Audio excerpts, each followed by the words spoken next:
Hey, everybody, welcome to e-commerce documentation. We've got a very special guest for you today. I'd like to introduce Andriy Boychuck, who is the founder of Flowium, an email marketing agency. Andriy, hey, thanks for coming on, man, and welcome. Hi, Preston. Hi, everybody.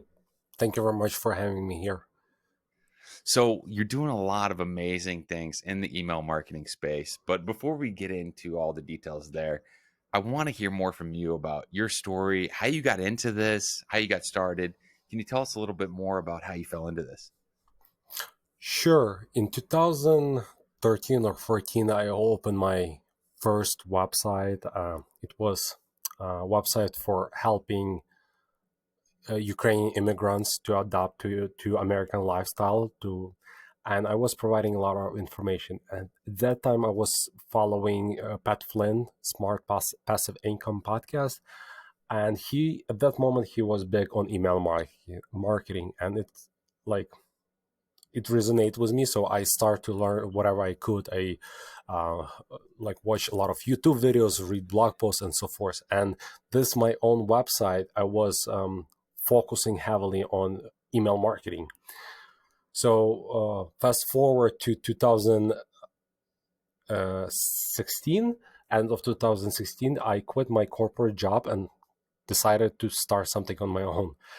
Was doing freelancer for almost everything that I could do, like creating some WordPress thing and Facebook ads and so forth. But honestly, I was making pennies, and like really pennies, like $50 for 8 hour project, like 20, yeah.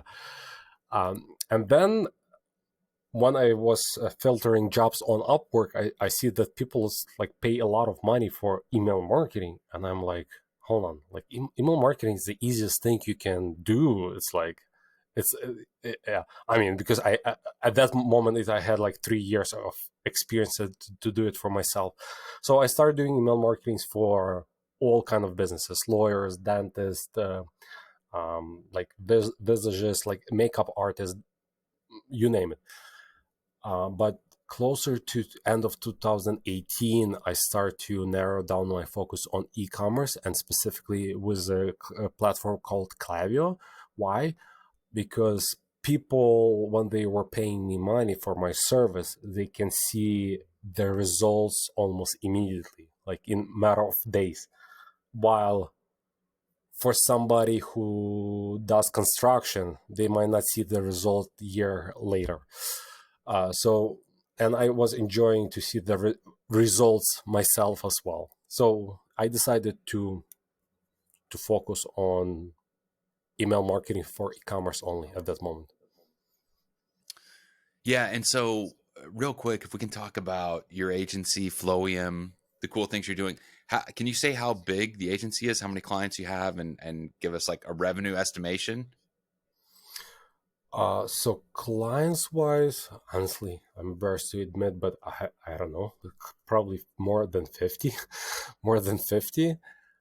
In terms of the revenue, so last year it was a little bit short of 2 million. Now we should be way above that, but it's only September. So probably like between 2 and 3 million. Wow, congratulations. Thank And you. and that's because you're driving results for clients. So what would you say are some of kind of like the benchmarks for people who are in e-commerce who are sending emails and going, is this good? Is this bad? I know there's some variations, depending on the industry, but overall, what would you say like your click-through rate should be, your percentage of overall revenue from email should be? What are some stats that people can kind of, judge and shoot for? The rule of thumb in the industry it's 30%. So third of your business should come from email marketing. But again, it depends what kind of business you have, what kind of revenue attribution you use. There's a lot of arguments, but in general, it's like 30%. Wow, that seems pretty high to most people, right? Who are going, really, like a third of my business should be email. That's awesome. That's why you cannot ignore email marketing. Yeah, no, and SMS I know is coming up too, right? Yeah. What are you seeing on the SMS front? Um, Unfortunately, I cannot answer because I'm not as involved on SMS side. I'm heavily focusing on the email marketing in my business, and we have a team members who are more experienced on SMS side. But it's like around like 5% what I saw so far. Got it. Got it. Yeah, between one Yeah, to five. I personally I don't like SMS as much as email. It just feel, when people go, it's like a 98, 99% open rate and people will see it, but it just feels a little too personal for me. Some people love it. I don't know if you're really going to see the gains that you would from having a really tight email program, right? Yeah. You can.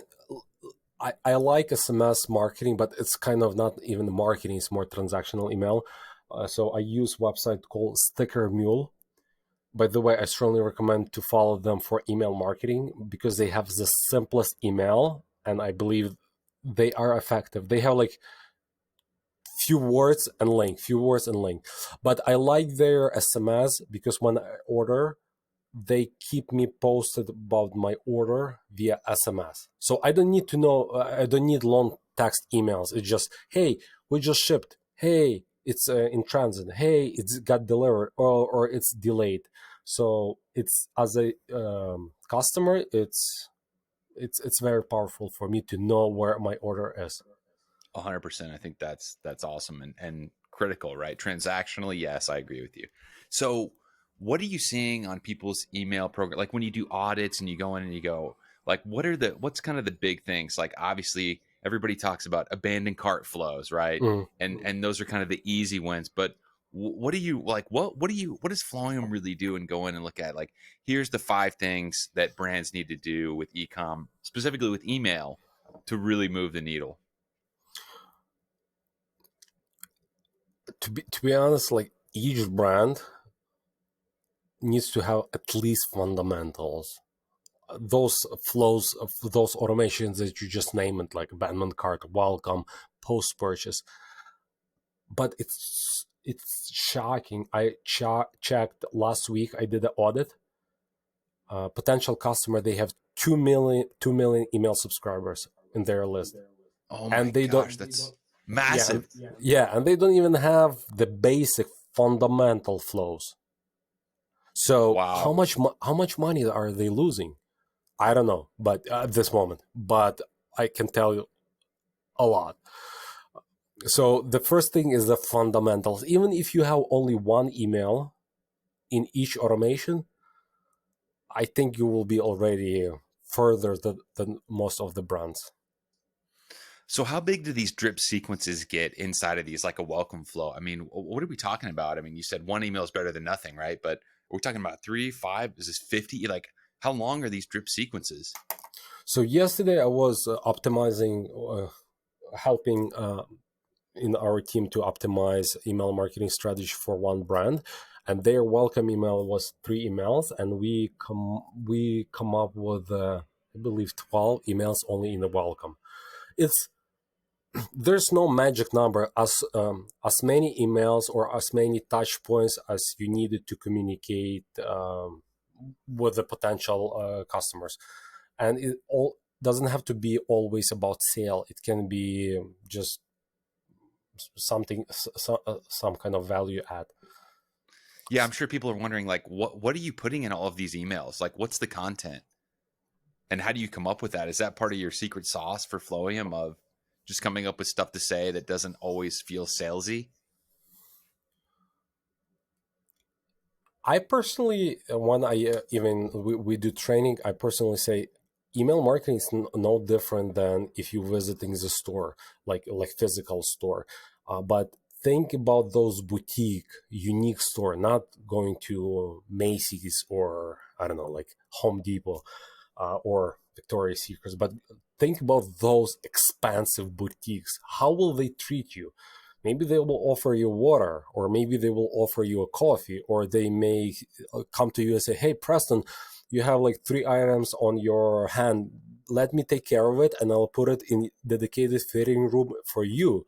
And they have much better customer experience. Maybe you will not buy, or maybe you do. but they providing the same customer experience for non-buyers or high AOV buyers. So same thing you can do in the email. So first, everybody in the welcome focus on what? Discounts. Like here's 10% discount. Listen, we just mad. I just mad. Like don't try to marry me. Don't propose me on the in the first email. So just educate them. Like why did you create the brand? Like what is the mission? Is there any mission? How your product is created? Are you ordering from China? But why should I care?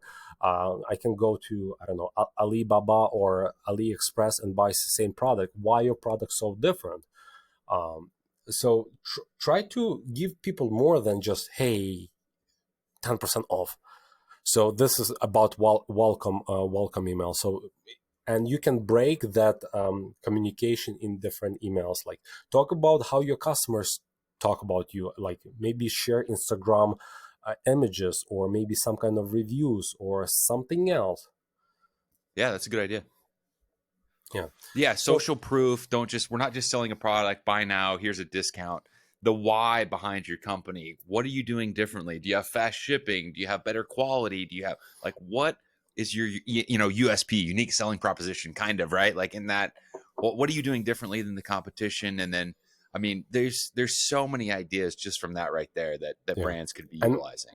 and at the end, don't be shy to ask them questions like, hey, I noticed that you subscribed, I don't know, 2 weeks ago, but you have not purchased. Why? Why not?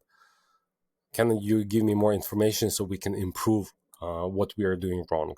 So this way you can get the feedback from the non-buyer, and maybe you can improve it. Maybe your shipping is too expensive, or your website is too complicated, or they don't know what they are buying. Yeah, 100%. Soliciting that not only customer, but like pre purchase feedback. Why aren't you buying? What can we do? How can we help you? Right? What's the issue? That's brilliant. So that kind of leads into segmentation. How far has segmentation gone? Like, I think people think segmentation, like, did they buy or not? Okay. Blast sales to people who didn't buy, right? People who bought, let's get them to buy again and send them other products, right? What are you seeing? What's your take on that? And how deep has the segmentation gotten with Klaviyo and these new tools? It's funny because hour ago I was recording podcast for our own podcast, Email Einstein with Vera, and we were recording episode about RFM segmentation, recency, frequency, monetary value segmentation, and we were going in deep on that topic. So there's no limitation in Klaviyo or any other tool. You can create as many segments as you want, but they need to be effective. Um, so one of the methods to segment is RFM model. It was created in 1970s for direct mail to reduce cost of direct mail, because direct mail costs so much compared to emails. It's almost kind of free. Um, so basically, you defined how much money they spend with you, how often they buy from you, and how many how many orders they place with you. So you can use that model, or you can use based on the product category. Maybe let's say if you sell socks and T-shirts, if they're buying like only socks from you, maybe try to cross sell them shirts, matching shirt, and so forth. Yeah, yeah. And there's been some cool developments in, the email and in like kind of the Shopify and app space where, there's third party stores that you can integrate and help cross sell and kind of branching into the affiliate model, which I personally think is super interesting. Where, if you just sell t-shirts, you could partner with Bombas or somebody else and then sell socks and get 15 or 20%, for example, of those sales. So there's so many ways to make money. You're right, with an email list. And so I guess like, go ahead. Actually, you brought a great point, and recently I record YouTube video about the giveaway strategies, and this giveaway strategy I learned from Born Primitive brand. So what they do, it's called partnership marketing. So let's say 5 brands partnering up, they promoting one giveaway, and that when the person opts in, uh, they consent to receive emails from 5 brands. So basically, Oh, that's cool.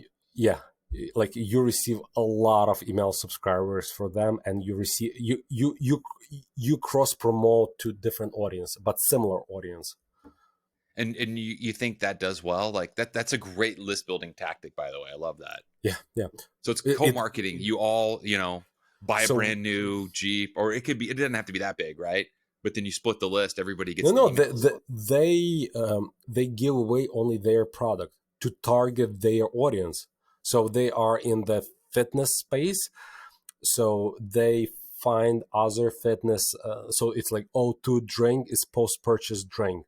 The Born Primitive, it's a clothing for workout, and they have like shoe brand and some protein milk shake. So they have a very complementary products.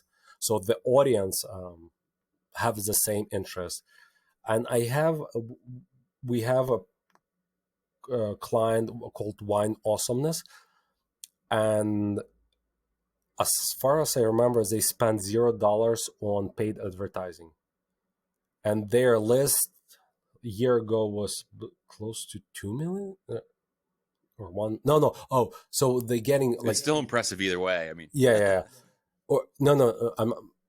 I'm not sure what's the total list, but they were getting close to 250,000 email subscribers each month, and how they were doing 100% partnership marketing. So they use software called Dojo Mojo, and they have a marketplace, so you can select which brands you can partner with, and you basically it can be 10 brands, and you're promoting one landing page, people opt in, and you share the list. and you only have to give away like one set of your products to put into the giveaway. Is that right? And then Uh, everybody signs up to win. yes, it depends how you agree. It can be one product, but it's better to have like multiple products. So your cost per email subscriber is a fraction compared to doing Facebook ads or other methods of trying to build your list essentially. Yeah, but what also I like about Born Primitive, and also I described in the YouTube. If you want to go and check I'll link it, and yeah, yeah, for okay, sure. I'll share it to you. But what they did when you just opt in, let's say now is September, they say we'll announce a winner October 31st, for example, and but they send confirmation email right away and say, hey, while you're waiting to find out who's the winner is, here's $20 voucher which you can spend which you can use up to like in 14 days. They don't give discount, they give the dollar amount voucher, so you can go, if there's $20 product, they can kind of buy it for free. But this I'm not sure what exact conversion was on that email, but even before announcing the winner, they made a lot of money on that. Wow, this just makes too much sense because obviously everybody is going to promote this to their list already, drive to the giveaway, and then there's things like I've seen it in Gleam where you can share and there's points and all this, so it really does become viral and get a lot of people interested. And it's in a similar niche, right? So it just makes too much sense. No, that's beautiful. What other list building tactics would you say? Like, I'm sure there's people listening going, "This is great. I've got a small customer list. I don't have a million subscribers." Like, what's some guerrilla marketing tactics like this? This is a great one, a great nugget here. Well, what else can they do to build their list? I mean, step number one, optimize the website. Typically, people add the opt-in to their footer, which is standard, and it makes me extremely mad as a customer when I go to store, scroll down to subscribe to their emails, and there's no sign up. So this is like no-brainer. You must have the footer subscribe. Okay, Uh, okay, and also check the most visited pages, like add a sign up to your homepage, about us page, okay. um, What about pop-ups? I'm sorry to pop-ups. interrupt, but I've got to ask No, you. no, no, no. Yeah, it's the Pop-ups. best All right, love performing. them, hate them. Yes, Of they course, work, right? yeah. I mean, every some clients say like, oh, pop-ups so distracting. Like, Yeah, but you're the only one. I'm sorry, but we're not trying to collect your emails. We're trying to collect like emails from all of your customers, and we cannot judge customers based on what you like or don't like. So yes, they do work. Collaboration is the best thing. Like market, try to do influencer marketing. With there's right now so many marketplaces, a podcast. If you know somebody, try to pay $50 um, to podcaster who doesn't have many listenership yet. But if you pay them $50 to promote your brand and you know they serving your audience, it's no brainer. Yeah, yeah. Go for like the micro influencers. I keep hearing about that lately, right? People who have smaller audiences who you can pay them a little bit of money or work deals with, and they have a smaller but a more engaged audience. Yeah, 100%. There's a tool called Gatsby. I forgot the extension, AI or whatever. Yes, Gatsby. yes.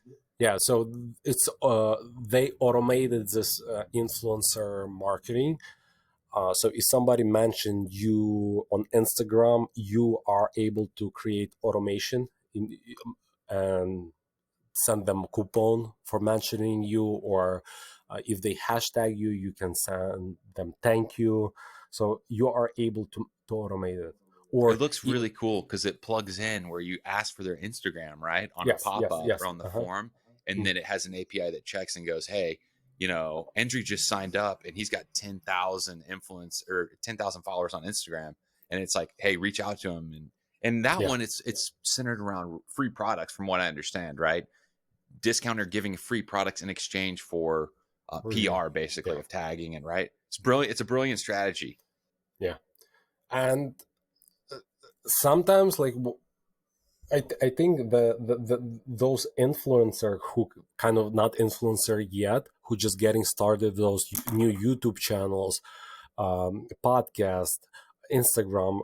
I mean, you need to define, and probably you will make mistake in 9 times out of 10, but that one may blow up, and they will grow with you. Like they will ask for more money, and I mean, of course, but they will bring you more business.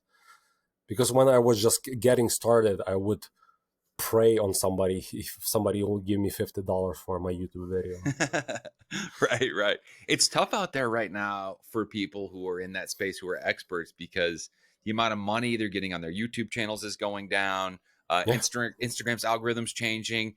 TikTok, the creator fund. I mean, you find out what these people make. That's why they have to do sponsorships because they're experts at creating content, but what they're getting from the platforms is nothing. I mean, it's crazy. So, what other apps do you like? Like Klaviyo is great. It integrates seamlessly with Shopify.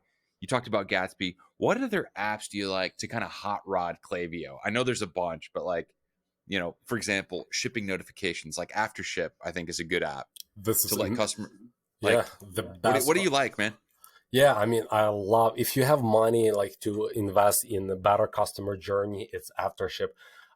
There's podcast about Domino, the pizza Domino, and they said how impactful their pizza tracker was on their audience and their order. So when you order pizza, you know exactly what's going on with your order. So we should learn from those like giants, like giant companies. And like if you serious about your e-commerce store, like invest in Aftership and create those emails notification, SMS notification. Let them know where their order is. I placed an order. So my wife, when she was backing up, she scratched the rim, and we in our car, and we have a black rim. So I found on YouTube there's touch-up paint. So I placed an order for touch-up paint, and honestly, I have no clue where it is. It should be somewhere like probably in transit or It's the not. most annoying thing ever, right? You're like, I need to fix the RAM. Where is it? Yeah. Yeah, and some products I don't care. It can takes like 6 months to get to me, and I don't care. But each time I go home and I see that black rim with the scratches, I want to fix it as soon as possible, and that's why those notifications are important. And there one more story, if I can. Um, Actually, it was from Klaviyo team. They said she lives in Austin, Texas. During summer, it's like extremely hot, and she was on auto delivery for salmon fish, like, and it was some kind of like wild, so expensive, and they were not sending her any notification, anything about the delivery. And she was working from home, and when she was exiting her home at night, she saw the box. So they delivered in the morning. So actually, it like rotted until it's like ice melted, everything. That's why some clients say it's overkill to send email or text message when the order is delivered. But I would disagree, because I'm like, my office on the third floor, and sometimes mail left on the first floor. So it's important for me to go down and pick up so nobody steals it. I live in New York, so it happens. Right, right. Yeah, no, I think that's one of the better apps, and it can be annoying if you're getting texts and emails, but especially in the United States, there might be people listening in other countries. The standard now with Amazon Prime is 2 days max. It's same day, and in some cases in one day too, if you're in a big metro area. So New I think York's I two think it's hour in New York yeah, City, there in you go, Manhattan. 2 hours. Oh, exactly. So you like that. Everybody's been raising the bar, right? Yeah. And so that's kind of the new standard as a brand. And even you could go back and go look, even when you're on a product page, showing customers when they're going to get it and telling them and getting ahead of it before Mhm. you even get to the notifications could also be a great idea. Um, so The other tools, like I'll name the categories, something like loyalty programs. You can use Smile. What else? Yotpo is expensive one. Stamped IO. They basically the same, but it's extremely cool program for customer retention. So next time they buy from you and use the points instead to go to somebody else. right, you kind of lock them in your ecosystem a Yes, little bit yes, where, yes, yes. hey, you've got a $10 or $15 Mhm. coupon, come back and buy something else, right? For one client, I believe we introduced simple email. It's one email, one automation called a rewards statement. We send each month on the first of the each month, like you receive any other statement, and we say, hey, this is how many points you have, and this is what you can do with them, like to redeem for $10 off or $20 off.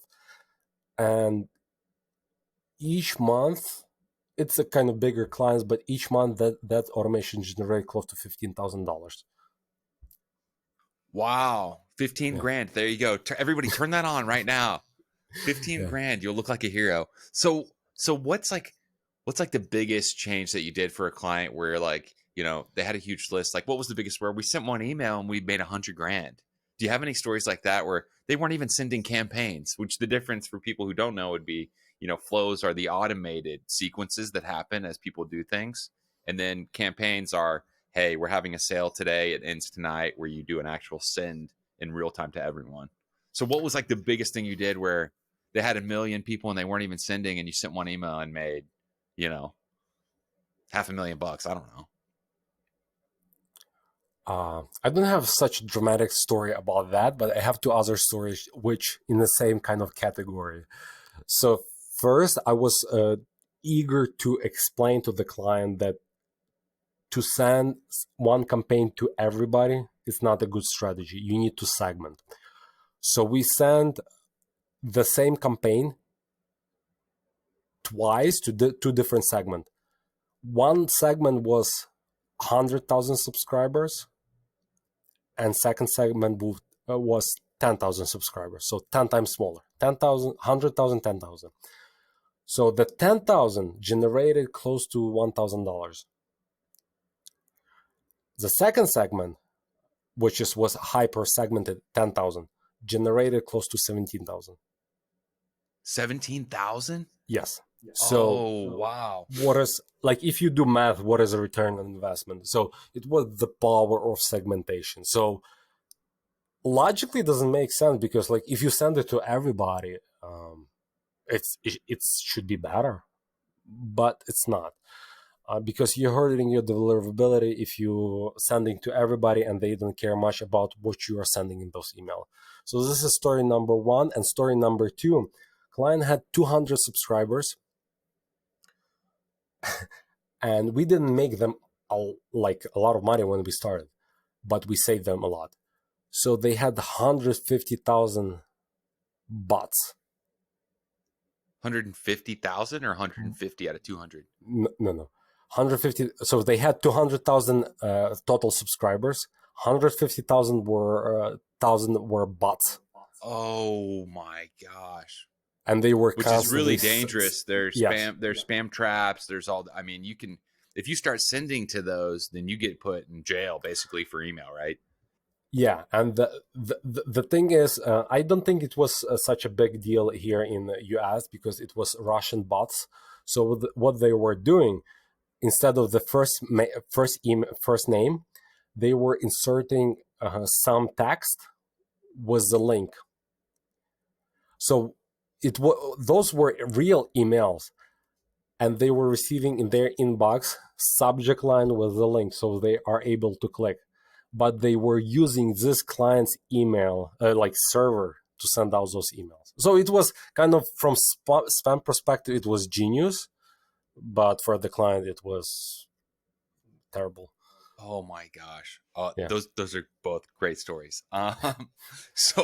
So let me ask you this, since you're the email expert, right?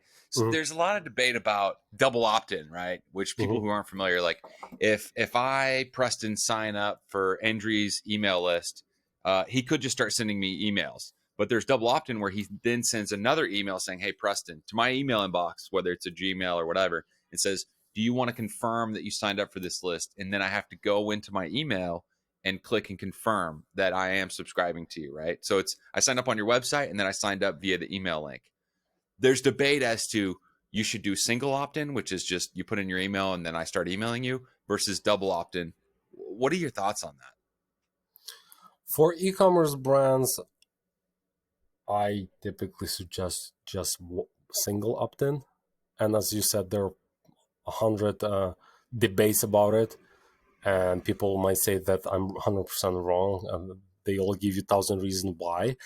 But for e-commerce, I believe it's single opt-in is fine.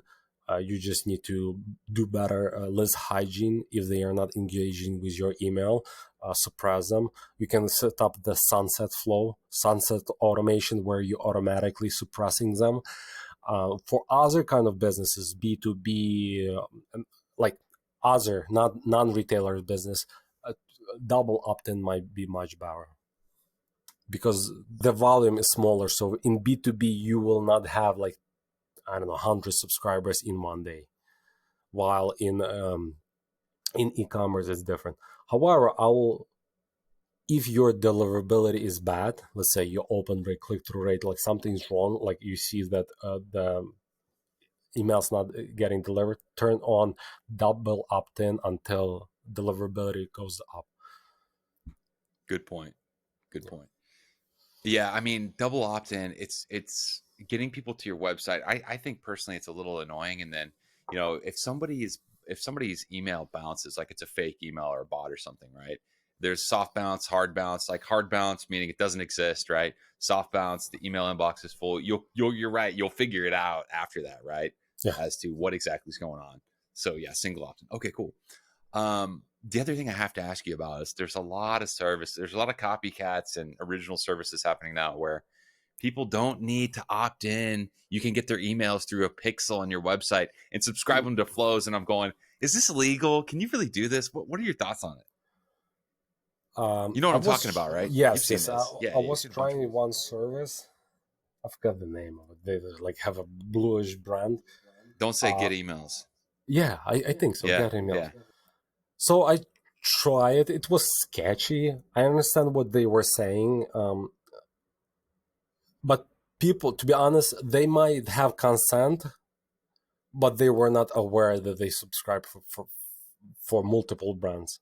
Because to be honest, when you buy something and when you said yes, receive newsletter, you don't read privacy policy, and in that privacy policy, it can be you selling your soul to the devil, and you Yeah. probably never read You're it. getting on 1,000 email Yeah, lists, yeah. right, by checking that box. Yeah. I don't like it, and we never use it. No, good. Okay, you heard it here from the expert. Okay, don't do it. Now, what right now it's September. So, Mm. what should people be doing in ecom for their emails? Black Friday, Cyber Monday, this Q4 that's coming up. What are the big things that they need to be prepped for the coming season here? I'm offering, by the way, this book. I'm not sure if you're aware that I wrote last year a book. It's called Black Friday, Cyber Monday, Holiday Email Marketing Strategies. You can get it for free, the physical version, non-electronic. Just go to flowium.com/holiday, and we'll send it to you for free. And it has all the strategies in the book that we There we use go. in That our. wasn't even a setup. That was great though. I love how you did. That was awesome. So he'll um, tell you everything. Just download it on his website. Yeah, but if you have a small team or it's just you, the best thing I can tell you, just start preparing right now. Maybe creating those discounts, those campaigns today, and maybe not schedule it, but at least have it ready, because you will be extremely busy in that season, and the last thing you will have time for it, create some kind of campaign. So if possible, create the calendar and create campaigns now. And the most important, even before that, I forgot to mention, decide what is your goal with Black Friday, Cyber Monday. Is it like awareness? Do you want to sell as many products as possible? Do you want to be as profitable as possible? So what is your goal? Because based on that goal, your strategy will change. Some clients just wants to move inventory. They have inventory. They don't care, like, even if they break even with the products, but they just need to move inventory. So their strategy, that this customer strategy, will be different than yours. No, that's great. So I wanted to ask you about this. There's some haters out there when it comes to email marketing. I'm sure you're aware, right? Mhm. You've heard the critics. Email doesn't actually drive revenue. It's the quarterback. The QB does all the work. The quarterback just he throws it, they catch it, and they score the touchdown. Email is kind of the last touch, right? Google Ads really got me the sale, not email. What do you say, and what can brands do to kind of judge and I guess, like, get resources for their email program where multi-touch, showing that email is valuable in their stack of really driving revenue?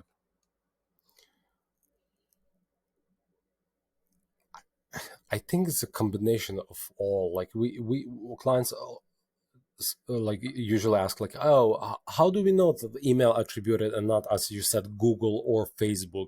It's sometimes people needs to see 5 advertising, receive 10 emails, see your organic post on Instagram, hear you on TV or podcast, and they make $2 purchase on your website. Like, you never know.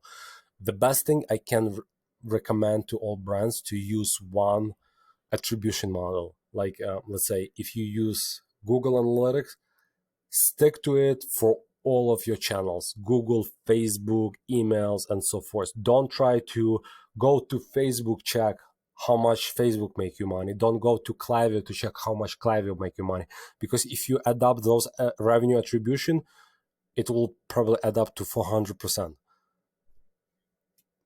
And like, we won a project, and it came from Google, like organic Google search. So she found us through Google. But when I spoke to her, she said, "Oh, 1 year ago, I learned about you on some kind of forum. Then I was watching your YouTube video. Then I listened to your podcast. Then I found you on Klaviyo. And then I read some blog posts from Google. And so, how can I attribute this sale to? Like, to which channel?"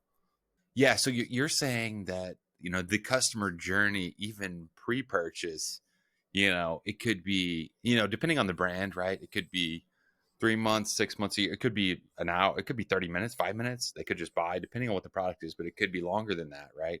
Yeah. just depending on what it is. So Yes. yeah, Yes. no, you're exactly right. If more expensive the product, longer was the journey. Right. And you can't attribute everything. Like you know, your model, that's not going to be in Google Analytics, what you just told me. Like that journey, you know, that's No, no, offsite, it's no. on YouTube. Then she goes to your website, you thought it was organic, but that's after she heard about you on the forum and then bounced around. So there's a lot more to it. So Yes. um I mean, what would you say people who are kind of trying to get started, they have a list, they're scared to email their list. What This is actually the worst. You just started on the worst mistake ever. Like they'll I don't. unsubscribe. I'm scared of unsubscribe. I don't want to take anybody off my list No, ever. And no. you're going, You like this is like even if you have only one subscriber to your list, start emailing him or her. This is the biggest the mistake. Last September, I spoke to a guy who had 120,000 email subscribers, and he did not email them for 2 years. And I asked why. He said, "Oh, because we're developing new software, and we want to do this big announcement." And I'm like, "Why don't you email them at least once a month and updating them about the software updates?" So I don't know what happened to that brand. Another brand, actually, it's not e-commerce, but I know them through like like a friend, and he did not email in travel industry, so he stopped emailing them during COVID because nobody traveled, and he just started emailing them this month. So oh no, I his bet the oh, unsub was yeah, and atrocious. open rate I believe was below 1%, and he has like Oh, 150,000 subscribers. so wow. So doesn't matter how big or small you are, please continue like email at least once a month, if possible once a week, and set up at least welcome automation. Thank them to the brand, like welcome them to the brand. And for people who are afraid to unsubscribe people who aren't engaged, right? I mean, that's one of the biggest things, in my opinion. If you've got a decent sized email list, you just have to do it. Like that'd be like never cleaning your house or your apartment. Or, like you just Correct. got to do it Yeah. because if you're emailing these people who aren't engaging, your email service provider, Klaviyo or whoever, is going to go, hey, people aren't engaging at Gmail, at Yahoo, Yeah. and then they're going to start putting you into spam, right? I mean, Correct. can Yeah. you talk about how serious this is? Like you just have to do it. uh, so this is a very serious problem in the industry, and the worst part that you don't see their impact right away. It happens over a long period of time. So you're emailing and your rate dropped, let's say, by 1%. And not a big deal. Probably subject line is not good. Then it dropped again by 1%. And like over time, then you realize, oh, most of my emails goes to spam. So the easiest solution, create engaged segment and send all of your campaign to engage segment. If you just want to do one segment and use only one segment, that's fine. Create engage segment and send it to them. And when you have a big promotion like Black Friday, Cyber Monday, you can send it to your entire list. But also you need to clean up the list as well. Let's say somebody who subscribed to my list 90 days ago and opened 0 emails or engaged with 0 emails. Those email subscribers useful to you. They're not opening your emails anyway, so why do you want to keep them? Just suppress or unsubscribe. The data will still be in your database, in your CRM, but they will not be subscribed, so they will not damage your deliverability. Beautiful, beautiful. Is there anything else that brands really need to be doing right now that you're not seeing a lot of brands doing of just kind of easy wins? Is there anything else? I mean, before we wrap up here, that you want to talk about? Make sure your fundamental automations are set up. Make sure you have at least one email per automation. If send at least monthly email, meaning campaign or newsletter. If possible, more often, weekly is ideal, but I understand if you don't have the bandwidth. So those are like fundamental and basics, but not everybody follows them. Actually, like last only big brands do Most. it. Yeah, most don't follow that. Awesome. Well, thank you so much for doing this, man. We're wrapping up here. People can find out more on your website. It's flowium.com, right? Yes, And they should follow you on YouTube. They need to download your Black Friday, Cyber Monday playbook on the website, and check out some of these other tools. We'll link everything down below. But thanks, Andriy. I appreciate it, brother. sure. Thank you for having me, Preston. Bye, Of everybody. course.